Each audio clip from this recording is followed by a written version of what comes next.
Bienvenue sur votre chaîne préférée Akhbar al-Blad de Hassan Atlemsan. Un État kabyle, Farhat Mhenni a tenu sa parole. Une déclaration historique qu'il a faite hier le 20 avril 2024 à New York, au sein même de l'enceinte des Nations Unies, où tout le monde s'est déplacé pour fêter cet événement, un grand événement auquel la diaspora kabyle a assisté à travers le monde, sans oublier bien entendu les Kabyles emprisonnés en Algérie. Qui est donc cet homme qui a tenu sa promesse sans faille, un homme qui a tout risqué pour réaliser ce rêve? Farhat Mhenni, un homme modeste, vivant actuellement en exil en France, né en mars 1951, exactement le 5 mars, en plein cœur du pays kabyle. La mort de son père tué par l'armée coloniale française en 1961 a laissé une famille dans le dénuement matériel total et a privé le jeune Farhat de l'affection paternelle. Il a passé son enfance dans un orphelinat dépourvu des conditions de vie, les conditions de vie décentes permettant aux jeunes enfants de s'épanouir et de rêver. Ces difficultés qui, dans la plupart des cas, ont des effets négatifs sur le développement mental d'un enfant, ont forgé chez le jeune Farhat Mhenni une conscience précoce et ont fait naître en lui une forte personnalité. Au fil des ans, le caractère du jeune Farhat Mhenni a évolué et a gagné en maturité pour comprendre la cause de sa souffrance, qui est aussi celle du peuple kabyle durant la guerre contre la France. Jeune, il a appris que l'injustice a été la source de tous les malheurs que le peuple kabyle a endurés durant la colonisation française et que rien n'a changé après l'indépendance de l'Algérie. Dans sa volonté d'agir pour changer l'ordre établi plutôt imposé, Farhat Mhenni a fini par être un rebelle au sens noble du terme, en exploitant les dons naturels qui caractérisent sa personnalité, à la fois un homme de culture aux talents multiples et un homme politique visionnaire. Dès le début des années 70, cet homme acquis au principe de justice et d'égalité a entamé son combat pour dénoncer l'arbitraire du régime algérien qui exerçait une dictature inhumaine envers le peuple kabyle, assassinant au passage des leaders politiques kabyles ou en les exilant. Il a pris conscience du racisme que le pouvoir algérien cultivait envers le peuple kabyle, en lui interdisant d'exprimer sa culture, son folklore, son identité, ou même de parler sa langue, pour conscientiser ses concitoyens.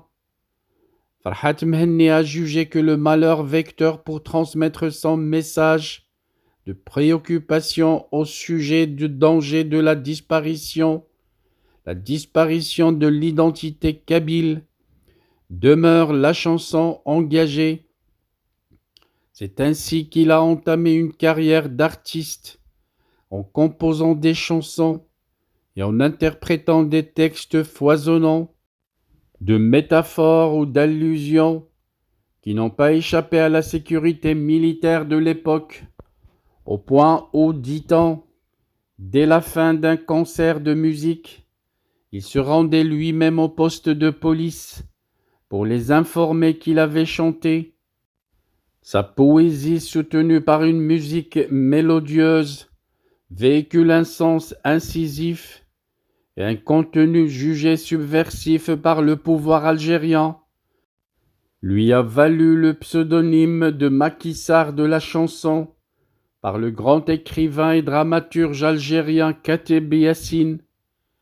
Aujourd'hui, Cet artiste continue de produire et convertit de la musique traditionnelle kabyle en sonorités philharmoniques pour enrichir le patrimoine musical classique mondial et faire connaître l'art musical kabyle aux citoyens du monde entier. Farhat Mhenni est aussi un écrivain qui porte un intérêt marqué à l'évolution de la question kabyle et son conflit avec l'Algérie. C'est un observateur avisé des événements géopolitiques mondiaux et ses analyses sont souvent pertinentes au point d'être souvent sollicité pour rédiger des préfaces de livres de nombreux écrivains. Il est l'auteur de 6 livres écrits dans la langue de Molière et un nombre appréciable de chefs-d'œuvre musicaux. Étant un artiste dans l'âme, de par les habilités dont la nature l'a gratifié, il est titulaire d'un diplôme en sciences politiques délivré par l'Université d'Alger en 1975. Il est la combinaison réussie entre la science et l'art, puisque la politique est à la fois une science et un art. Ses analyses géopolitiques relatives aux changements dans les alliances géostratégiques dans le monde sont nées depuis des années comme des prophéties qui se sont réalisées. Le livre écrit en 2012 est intitulé « La France va-t-elle perdre l'Afrique ?» en est le meilleur exemple. On peut faire la même lecture du livre intitulé « Le siècle identitaire » ou « La fin des États postcoloniaux », un livre dans lequel l'auteur avertit que les frontières héritées de la décolonisation sont appelées à être revues, voire reconsidérées. Farhat Mhenni a été un acteur infatigable impliqué, ou un auteur des revendications des peuples algériens, afin d'arracher quelques espaces de liberté du régime dictatorial algérien. Il a été à l'origine de la création de l'Association des enfants des martyrs pour donner à ses activités et celles de ses amis une légalité qui n'a pas pu les prémunir de la prison algérienne. Il a été aussi un des membres fondateurs de la première Ligue algérienne de la défense des droits de l'homme, aujourd'hui dissoute par le pouvoir algérien. Il a également à son actif l'organisation de la grève du cartable durant toute l'année scolaire 1994 pour obliger l'État algérien à reconnaître la langue amazighe par la création du Haut Commissariat à l'amazirité. Son engagement militant pour arracher la démocratie en Algérie lui a valu de nombreux sacrifices, au point de devenir un pensionnaire assidu des geôles de la dictature algérienne. Il a été emprisonné 12 fois et a été torturé pour l'inciter à renoncer à son combat. Il respire par un nez endommagé par la torture, ce qui constitue une preuve ou un souvenir corporel des sévices subis durant ses incarcérations. Farhat Mhenni n'a donc été épargné par son destin d'enfant ou d'adulte dans le sens où la France coloniale a tué son père et l'Algérie a assassiné son fils Hamzian en 2004 afin de le punir d'avoir créé le mouvement pour l'autonomie de la Kabylie. Il a lui-même échappé de justesse à la mort puisqu'il était un des passagers de l'Airbus d'Air France détourné par une bande de terroristes au départ de l'aéroport d'Alger le 24 décembre 1994. Dans son livre intitulé « Noël en otage », il raconte dans le détail toutes les péripéties de cet événement médiatique mondial et accuse les services secrets algériens d'être, comme toujours d'ailleurs, les auteurs de ce détournement, en les désignant comme étant les véritables terroristes. Il a très tôt désigné les services de renseignement algériens être à l'origine des actes terroristes, à l'instar de ceux commis par les islamistes. Ce double jeu avait pour but de tromper l'opinion mondiale en prétendant combattre les terroristes islamistes.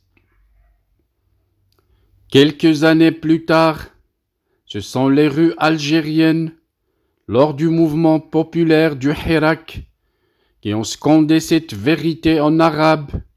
Service secret algérien terroriste, abat la mafia militaire.